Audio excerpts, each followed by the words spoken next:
What's up mga kabraso, and for today's video nga ay pupunta kami sa Quezon Chaong. Inimbitahan nga kami ni na Tita Aleli kasi mag-outing sila. I-celebrate nga nila yung birthday ni Tita Aleli.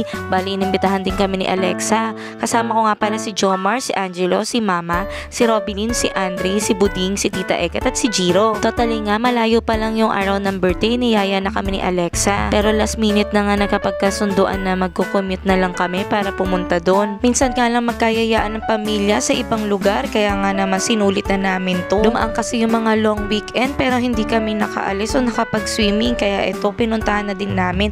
Total Chaong Quezon naman.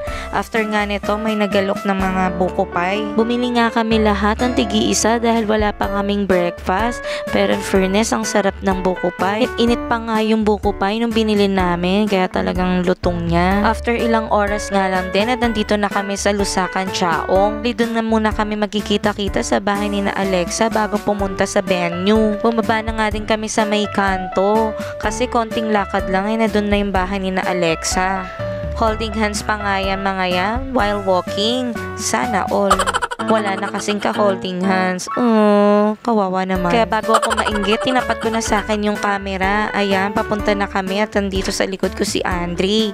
Medyo napapagod na nga rin at mainit na yung panahon. Pero ilang minuto rin naman, pumunta na kami sa venue. Pagkakita ko nga ng venue, napakaganda at napakalawak. Kumbaga sa parking nga, hindi ka mamomoblema rin dito. Bukod sa pambatang pool, meron din sila pang adult. Kagandahan nga dito, hindi makati yung tubig kasi hindi nila nilalagyan ng chlorine. Running water din siya kasi tuloy-tuloy yung agos ng tubig, kaya napapaltan din yung mga dumi na nanditira dyan. Dito nga lang yan sa RN Private Resort. Matatagpuan lang sa Sitio Awas, Barangay Tagpakin, Chaong, Quezon. Sobrang laki nga ng resort. Sa pagkakaalam ko, kaya nila mag-accommodate dito ng 200 person. At bukod pa doon, napakasariwa nga ng hangin kasi napapalibutan ito ng palayan saka mga tanim na mga kalamansi at iba't iba pang mga punong kahoy. At syempre, bago kami maglangoy-langoy niyan dahil tanghali na, kumain na muna kami at ito nga napakasarap ng mga luto ni Tita Aleli. Ito talaga yung hanap-hanapin namin pag pumupunta kami ng Chaong, yung luto ni Tita Aleli kasi napakasarap.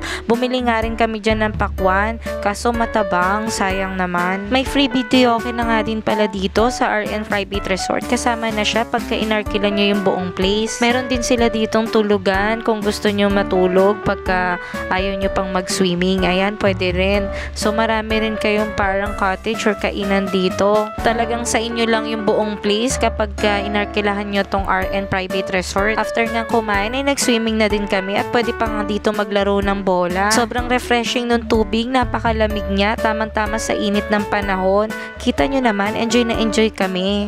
At ito nga si Mama sa gilid lang, hindi kasi marunong lumangoy. Nag-ihaw nga ng liempo si na Robinin saka si Alexa dyan. Si Alexa pa nga gumawa ng sausawan ng liempo. May halong pagmamahal pa nga daw ang paggagawa niya ng sausawan.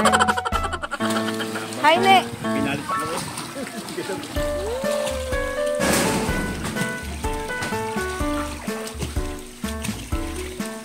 At inabot na nga kami ng hapon dyan at ang ganda-ganda ng sunset. Ang bait nga nung may-ari dyan dahil pinayagan pa kami makapag-extend ng isang oras kasi wala naman kaming kasunod. At isa pa, tinanghali na nga din kami makapunta sa resort, kaya ayun, pumayag ng isang oras na extend. Mga gusto mag-inquire sa RN Private Resort, ilalagay ko na lang yung link sa comment section. At dumating na nga yung service namin. Bali nauna na dyan si na Tita Aleli, kaya kami na lang yung nahuli. Sobrang nag-enjoy nga kami magpipinsan, kaya sana maulit-ulit tong bonding na to. Sana nga makabalik ulit kami dito sa RN Private Resort kasi masasabi kong sulit talaga yung ibabayad nyo dito.